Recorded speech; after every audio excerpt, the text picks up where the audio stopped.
उम्मीद है आप सब खैरियत से होंगे। तो आज फ्रेंड्स ये अपडेट देनी थी आपको हमारे किचन गार्डन की। तो अब माशाल्लाह धूपें निकल आई हैं, तो इनकी ग्रोथ प्लांट्स की काफ़ी अच्छी चल रही है। आप देख सकते हैं कि जो प्याज है वो कितने बड़े बड़े हो गए हैं और तने भी मोटे हो रहे हैं इनके। तो इंशाल्लाह प्याज बनाएंगे। ये हमारी जैलोपिनो चिल्ली है जो हमने लगाई थी तकरीबन 3 माह पहले। हमने इसके प्लांट्स लगाए थे, फिर सर्दी की वजह से ग्रो नहीं कर सकी। अब माशाल्लाह ये देखें बड़ी अच्छी ग्रोथ इसने स्टार्ट कर दी है और आने वाले चंद दिनों में इसके ऊपर इंशाल्लाह बडिंग स्टार्ट हो जाएगी। तो इसके साथ अगर मैं आपको दिखाऊं तो ये जो 3G प्रूनिंग की थी हमने एक चिल्ली की, ये वो प्लांट है। तो इसकी ग्रोथ आप देखें माशाल्लाह ये कितना बुशी बन गया है जैसा हम इसको बनाना चाह रहे थे। अभी इसके ऊपर जब भी शाखें यहाँ तक पहुँच जाएंगी, मज़ीद 2-2 इंच लंबी होंगी, हम इसको फिर ऊपर से प्रून कर देंगे, इसको कट कर देंगे, उससे इसकी शेप और ज़्यादा अच्छी हो जाएगी। अगर इधर से मैं आपको दिखाऊँ तो शायद आपको ये प्लांट सही नज़र आए। तो ये बीच में शायद सही फोकस नहीं हो रहा। हाँ, तो ये बड़ा अच्छी ग्रोथ इसकी चल रही है। इसी तरह से ये जो दूसरी हमारी चिल्लीज़ हैं, ये जैसे ये चिल्ली है, इसको भी हमने स्टार्ट की थी 3G कटिंग करना। तो अब ये भी इंशाल्लाह जो सा है अच्छी ग्रोथ इसकी होनी शुरू हो जाएगी। ये भी लंबी हो रही थी तो लंबा नहीं इसको होने देना, आपने ऊपर से पिंच कर देना। पिंचिंग करेंगे तो इसके ऊपर ज़्यादा फ्रूट आएगा। अब चलते हैं अपने पुदीने की तरफ। तो आप देख सकते हैं माशाल्लाह सर्दी का असर था पुदीने पर, काफ़ी ज़्यादा ये डिस्टर्ब रहा है सर्दी में, लेकिन अब इसने जो सा है बड़ी अच्छी ग्रोथ स्टार्ट कर दी है और आने वाले दिनों में उम्मीद है कि ये बड़ा अच्छा हमें फ्रूटिंग यानी कि हार्वेस्टिंग देगा। तो ये देख सकते हैं आप कितना ये घना है। अगर मैं यहाँ फोकस करके आपको दिखा सकूँ तो इसकी कितनी सारी बडिंग है कि ये मतलब आप शाखें काटते जाएं उन्हें निकलता जाएगा। अभी भी अगर मैं इसको काटूं तो ये काफ़ी सारा इसके अंदर से पुदीना हार्वेस्ट हो सकता है। और ये मैंने लेमन प्लांट के अंदर लगाया हुआ है। हाँ, जब कभी आप ऐसे मल्टीपल क्रॉप लगाएं, यानी कि एक आपने कोई पौधा लगाया हुआ है और उसके नीचे कोई और उसी क्रॉप लगानी, फिर इसकी खुराक का आपने ख़ास ख्याल रखना है, इसमें कमी ना आए। यानी कि अगर आप कमी आएगी तो फिर पौधे डिस्टर्ब होंगे। मैं इसमें कमी नहीं आने देता। इसको हर हफ्ते में एक बार बायो आप ज़रूर देता हूँ, फिर साथ में मैं इसको हफ्ते में एक बार इसको DAP खाद भी दे देता हूँ, 2-3 दाने या 5-6 दाने, गमले के एतबार से पता चल जाता है कि पौधे को कितनी ज़रूरत है। तो आपने इस हद तक यूज़ करनी होती है खाद के पौधे को नुकसान ना हो, पौधा उसको डाइजेस्ट कर सके, हज़म कर ले, बस उतनी खाद आपने इसको देते रहना है। तो इसी तरह ये हमारा एलोवेरा है। इसने पिछले दिनों वो आपको मैंने दिखाया था, यहाँ से इसने निकाली थी अपनी फ्लावर बर्ड, तो उसको हमने काट दिया था। अगर ना काटते तो ये बिल्कुल ऐसे खुश्क हो जाता। तो अब ये बेहतर है। और पिछले दिनों मैंने आपको बताया कि ये जो अनार है हमारा, इस अनार की हमने प्रूनिंग की थी। अभी तक अनार जोन सा है अपनी हाइबरनेशन पीरियड में है। और अगर मैं आपको दिखा सकूं फोकस करके तो इसने अभी तक अपनी बर्ड्स से कोई भी इसने वो स्टार्ट नहीं की, उगना स्टार्ट इसने नहीं किया। ये देखें इसकी बर्ड्स मोटी होना शुरू हो गई हैं अगर यहाँ से आप देख सकें तो, लेकिन इन्होंने उगना स्टार्ट नहीं किया। तो ये नीचे इसके हमने नीचे भी इसके पुदीना लगाया हुआ है और धनिया लगा हुआ है, तो यहाँ से भी हमें हार्वेस्ट मिल जाएगी। इसी तरह से अगर आगे चलें तो ये हमारे टमाटो प्लांट्स पे आ जाते हैं। टमाटो प्लांट्स जो उनसे हैं उनकी ग्रोथ भी अच्छी चल रही है। इनके ऊपर कल परसों से बडिंग स्टार्ट हो गई है। अगर आपको फोकस कर सकूं मैं तो ये देखें ये बर्ड्स लगी हुई हैं, तो अच्छे से आपको मैं दिखाता हूँ। तो इनमें से कल इधर हाँ ये एक फ्लावर खिला हुआ था इनमें से, तो इसको मैंने फिर पॉलिनेट भी किया, हैंड पॉलिनेट किया। तो हैंड पॉलिनेशन के ऊपर भी इंशाल्लाह एक वीडियो बनाऊंगा मैं। तो ये आप देख सकते हैं इस फूल को मैंने हैंड पॉलिनेट किया है। तो कैसे करना है और कब करना है ये भी आपको मैं इंशाल्लाह डिटेल में गाइड करूँगा। तो इसके अंदर हमने प्याज लगाए थे, आप देख सकते हैं ये प्याज भी बड़ी अच्छी ग्रोथ कर रहे हैं, बड़े बड़े हो गए हैं और इनके तने मोटे हो रहे हैं।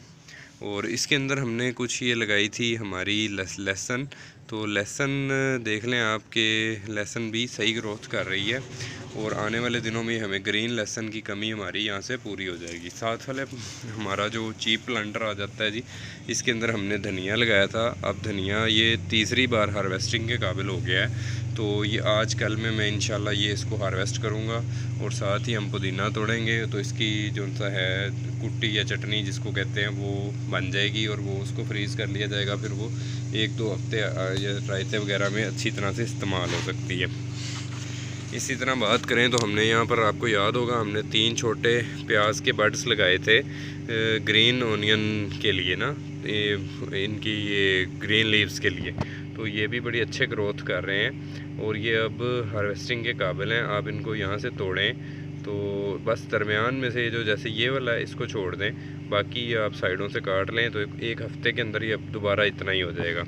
इसी तरह से ये देखें, ये 3 प्याज थे तो 2 को हमने 6-6 इंच के गमलों में लगाया था, ये अच्छी ग्रोथ कर रहे हैं। और 1 को हमने ये 2 इंच वाले पॉट में लगाया था, ये इतनी अच्छी ग्रोथ नहीं कर रहा, यानी कि इसको पॉट और चाहिए तो इसको मैं पॉट और दे दूँगा।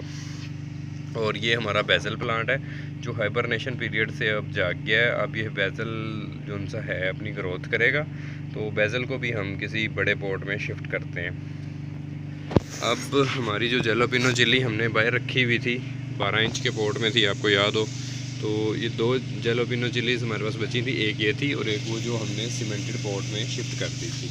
तो ये जो जैलोपिनो चिली थी इसका इतनी अच्छी ग्रोथ नहीं थी। इसके ऊपर सर्दी का आप देख सकते हैं बहुत ज़्यादा अटैक है, वायरस का अटैक हुआ है जिसकी वजह से इम्यूनिटी कम होने की वजह से, तो इसकी भी मैंने पिंचिंग कर दी है ऊपर से। अब ये इंशाल्लाह दोबारा से ग्रोथ स्टार्ट कर लेगी, तो आने वाले दिनों में इंशाल्लाह ये हमें बड़ी अच्छी फ्रूटिंग देगी और हमारा शौक़ पूरा करवाएगी। इसकी अपडेट आती रहेगी।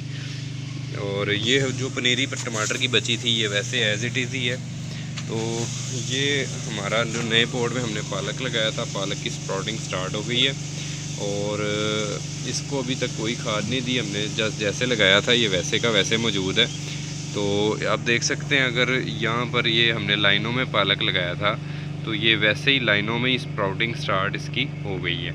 ये देखें, ये पूरी लाइन है, इसी तरह से ये आगे लाइन है, ठीक है। तो ये लाइनों में बड़ा खूबसूरती से उगेगा इंशाल्लाह। तो इसकी गुड़ाई भी किया करेंगे हम, जब ये छोटे होंगे तो पौधे बड़े सेहतमंद और अच्छे पौधे बनेंगे। इनकी अभी कोई खाद नहीं दी मैंने और पानी भी इनको दोबारा नहीं लगाया है, बस जब लगाए थे उस टाइम में इनको 2-3 डब्बे भर के पानी इनको दिया था, तो उसके बाद मैंने इनको कोई पानी नहीं दिया। अगर आप देख सकें तो ये पौधा माशाल्लाह से इसने अपने पत्ते निकाल लिए हैं, तो बाकी भी इंशाल्लाह हो जाएंगे। और इसके साथ हमारा एक था प्याज जो हमने सीड्स के लिए देसी प्याज उगाया था, तो इसने भी अब माशाल्लाह यहाँ से अगर आपको मैं दिखा सकूँ तो निकालना शुरू कर दिया है और ये भी बड़ी जल्दी अपनी शूट्स पर आ जाएगा। इसके बाद जो ये हमारा प्लांट है कड़ी पत्ते का, तो आप देख सकें इसने भी ऊपर से अपनी जो सा है बडिंग स्टार्ट कर दी, बाहर का इसको सिग्नल मिल गया है। तो ये आने वाले दिनों में इंशाल्लाह ये भी बड़ी जल्दी फ्रूटिंग पर आ जाएगा और पत्ते निकाल लेगा। फिर हम इसको हार्वेस्ट भी करेंगे और आपको इसको इस्तेमाल करना भी बताएंगे। ये हमारे गार्डन की, छोटे से गार्डन की अपडेट थी। तो आप चैनल पसंद आता है तो लाइक किया करें, क्वेश्चंस किया करें, कुछ चीज़ ना समझ में आए या अच्छी ना लगे तो मुझे बताया करें। लेमन प्लांट अभी वैसे ही खड़ा है, ये फरवरी के एंड में जाके सारे पत्ते गिराएगा और फिर से दोबारा शूटिंग स्टार्ट करेगा। इसने अभी तक कोई मज़ीद शूटिंग स्टार्ट नहीं की। इसकी लास्ट वीडियो में हमने प्रूनिंग ज़रूर की थी, लेकिन अभी तक ये अपने हाइबरनेशन पीरियड में ही है, अनार की तरह ही। तो ये मार्च के शुरू में जो सा है होप्सो के ये बड़ी अच्छी ग्रोथ स्टार्ट करेंगे। तो ये आप देख सकते हैं पुदीना माशाल्लाह से इतना ज़बरदस्त ग्रोथ करनी स्टार्ट हो गया है। तो पुदीना आने वाले दिनों में बड़ी मौज करवाएगा। और हमने जो कटिंग्स लगाई थी अनार की, तो उसकी भी आपको अपडेट देता चलूँ। उसको मैंने इस छाँव वाली जगह पे रख दिया है, क्योंकि ये हमने लेट सीज़न में लगाई हैं तो इनको अब छाँव में रखना है। तो ये अब इंशाल्लाह मार्च के अंदर ये जब जो तो स्प्राउटिंग होगी इसकी स्टार्ट, तो तब ये स्प्राउट करेंगी। अभी ये भी अपनी स्टेबल हो रही हैं, अपनी रूट्स जो उनसा है वो डेवलप करेंगी। तो ये अपडेट थी। चैनल पसंद आता है तो लाइक ज़रूर किया करें और कमेंट्स किया करें, अपने दोस्तों के साथ शेयर किया करें और सजेशंस दिया करें कि हम कैसे इम्प्रूवमेंट कर सकते हैं। थैंक यू जी, अल्लाह हाफ़िज़।